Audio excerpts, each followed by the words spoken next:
Hi, I'm David Joyce, and I want to talk to you about the issue of sexual harassment in the workplace. Unfortunately, the issue of sexual harassment has been in the news of late, and for many women it is all too commonplace at work. A glimpse at the everyday sexism Twitter account will illustrate just how pervasive it is. In fact, a 2016 survey by our colleagues in the TUC found that more than half of women and nearly two-thirds of younger women aged between 18 and 24 years old said they've experienced sexual harassment at work. There's no reason to imagine that very different results would be found here.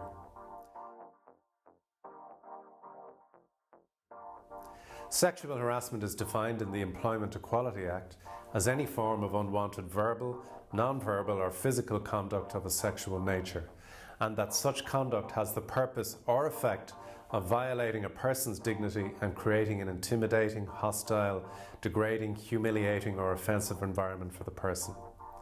The definition is deliberately wide, and harassment can take many forms, from suggestive remarks, jokes about a colleague's sex life, circulating pornography, to inappropriate touching, hugging or kissing, or demands for sexual favours. It can clearly include all forms of communication, such as social media. According to the TUC survey, in the vast majority of cases, 88%, the perpetrator of the sexual harassment was male, and nearly 1 in 5 women reported that it was their line manager or someone with direct authority over them.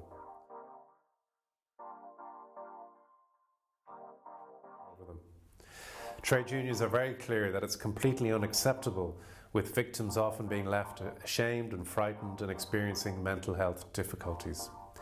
That's why in 2002 we negotiated with IBEC the Code of Practice on Sexual Harassment and Harassment at Work, which was later revised in 2012.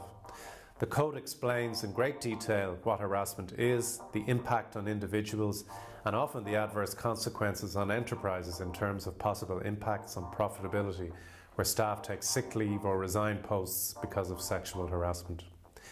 It goes on to point out that the best way to minimise such behaviour in the workplace is through preventive measures and to create an effective policy with a strong commitment to implementing it.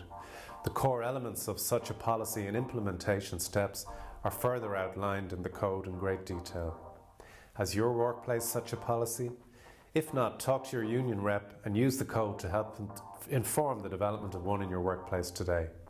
Finally, anyone worried about inappropriate behaviour at work should join a trade union to make sure they're protected and respected. This is shameful behaviour that has no place in modern workplaces, and we all need to redouble our efforts to tackle the problem.